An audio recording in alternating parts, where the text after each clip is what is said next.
Hello, welcome back. Today we've got another £200 worth of 10p's we're hunting through, looking for those pesky little alphabet 10p's, ideally a 2019 dated one, because we've never completed the 2019 book so far. We have got A, C, D, E, F, G, H, I, J, K, L and M, N, O, P, R, T, U, V and X. So still the last 6 to go. Let's hope we get those. If not though, a 2018 would make a great find too. This is the third 2018 book that I've tried to complete. We're making slower progress, of course. We've got lots though. We've got A, E, G, I, K, M, Q, P, T, V, X and Y so far. But let's see what we get in these bags.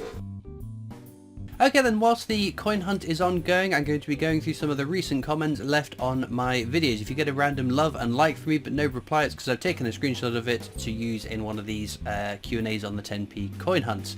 Before we get into the questions though, I am going to be at the Royal Mint tomorrow, when this video is uploaded of course, so I'm there at 1:30 on the 28th.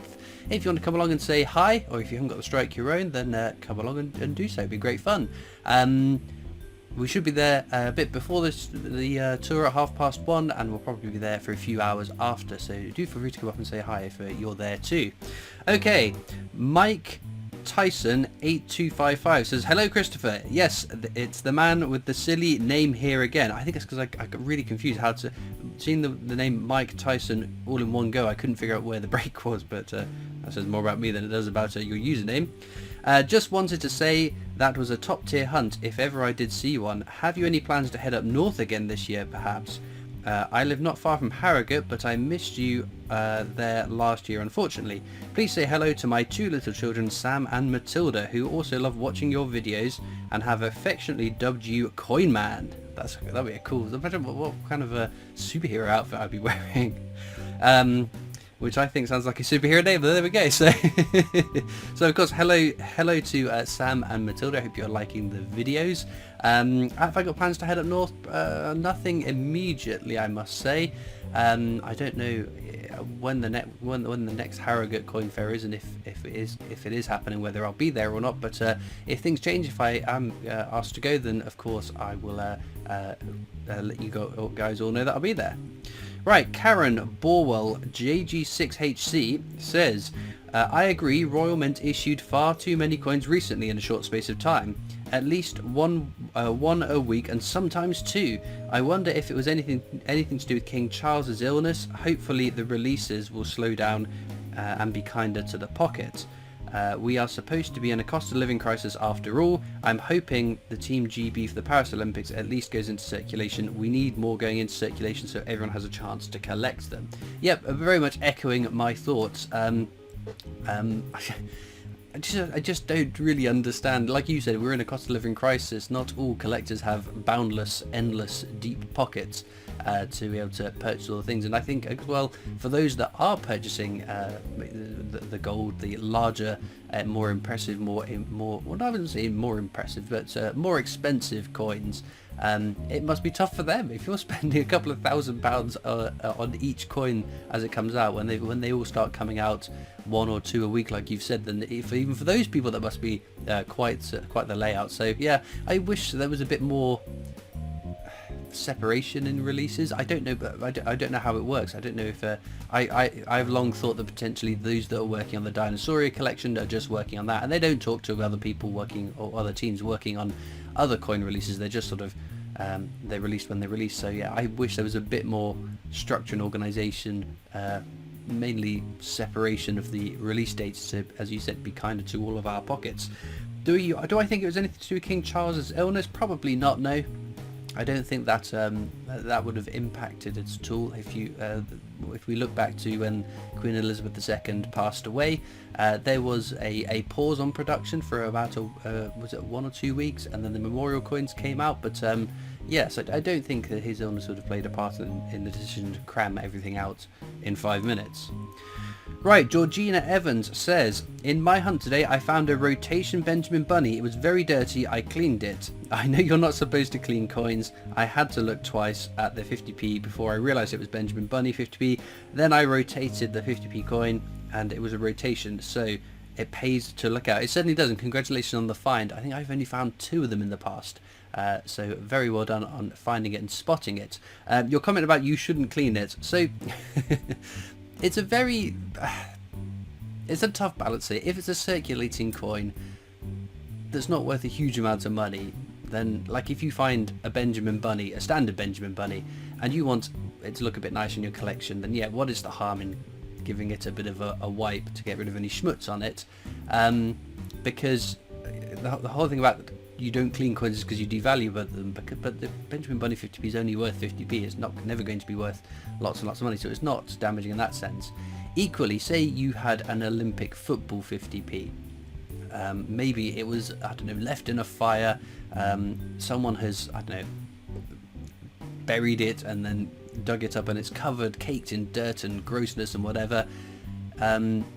Is there any harm in cleaning that one? Probably not, because again, because it's dirty, because it's filthy, because it's already been damaged, that's already affected the value of it. So cleaning it probably isn't going to damage that any further. So it's a balance to be had, but I would recommend not cleaning them and not cleaning your coins, because that does harm the value. But again, if you're not looking to sell them and you just want a nice shiny coin in your collection, and you don't care what it does to the value of it, you just want to make it look better in your own eye, then crack on with it. Your coins, do what you want.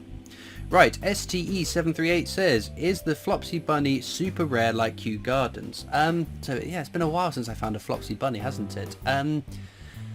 It's not super rare like Kew Gardens. I don't think there's anything, well, there's no 50p singularly that is super rare like the Kew Gardens. You could argue the 2019 Alphabet 10p's individually are, but they've been in circulation much, for a decade less than the Kew Gardens. There's less time for them to be filtered out, to be lost down the sides of sofas and down drains and things like that. So yes, but it is certainly one of the rarer 50p's. I would put Kew Gardens in a category of its own, but just below that, things like Flopsy Bunny, things like the Olympic football 50p, some of the ones with similar low mintages. Right, Martin Thomas says, hi Christopher, I found a few Christopher Ironside's 50p coins where the writing on the obverse is chunkier than normal. Have you seen this before? I figured you're the person to ask. All the best. Yes, I have found, I don't know if it's specifically Christopher Ironsides, but other 50p's where the wording on the coin looks a bit blobbier, not as, I don't know, slim and crisp as they should be on coins when they're struck. And what has caused that is just wearing out of the dies. The dies are those the things with the designs which strike the coin and put the design on either side of it.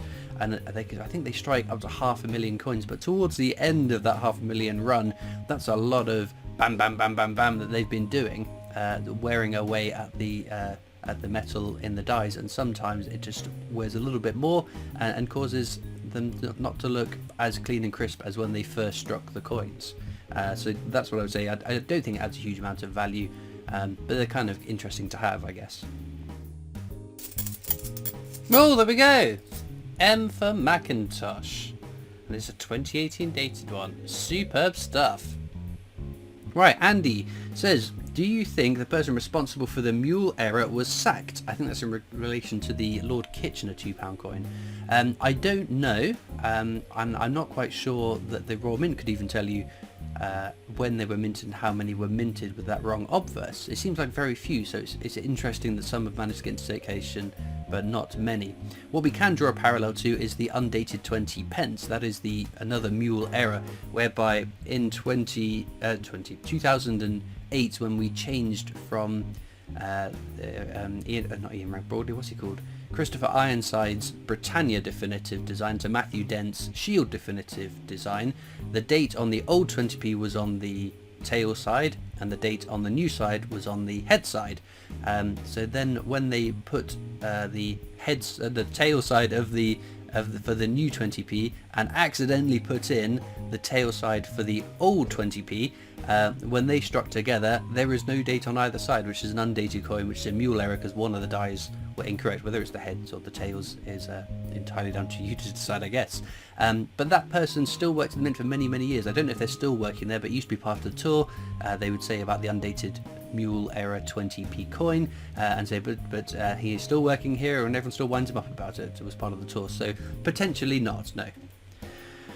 Lord George MacLeod says, forgive me if you've been asked this before, but how long does it take to check through every single coin for errors at the end of the video? It seems like a long process. Not enormously so. So £2 coins, I don't know, maybe 10 or 15 minutes, 50p's, mainly looking for the key dates, again maybe 10 minutes or so. It is a speedy part of the video, and I just whiz through them.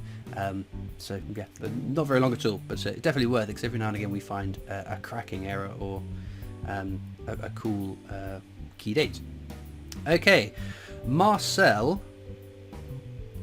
Oh my goodness, I don't know where the breaks are in this name is. So Marcel Tiganescu says, do you still have the Discord channel? I certainly do. So there's a link in the description to my Discord channel. For those that don't know what Discord is, it's an app you can get on your phone or on your computer, laptop, iPads, tablets, whatever it happens to be, and it's just like a big chat forum. I mean, we've got different channels for all the different kind of coins: pre-decimal coins, world coins, decimal coins, all sorts of things. A place where you can post pictures of coins and ask the community what value the coins are, and then after you've jumped through a few hoops, you can buy, sell, and trade coins on there as well.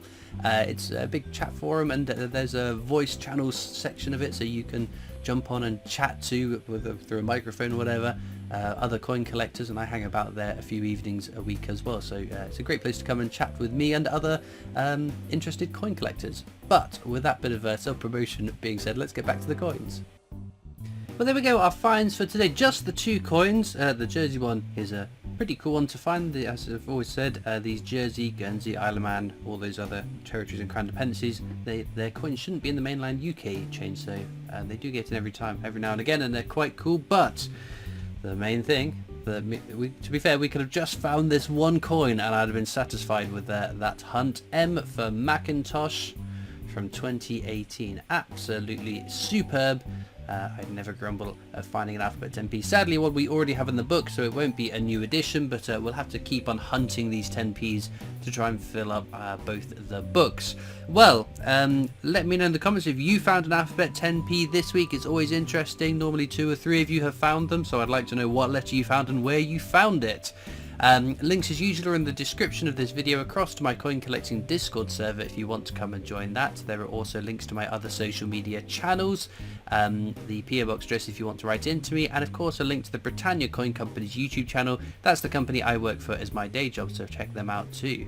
All it leaves me to do now though is thank you so much for watching. I hope you've enjoyed, and I'll see you next time for more coins. Bye.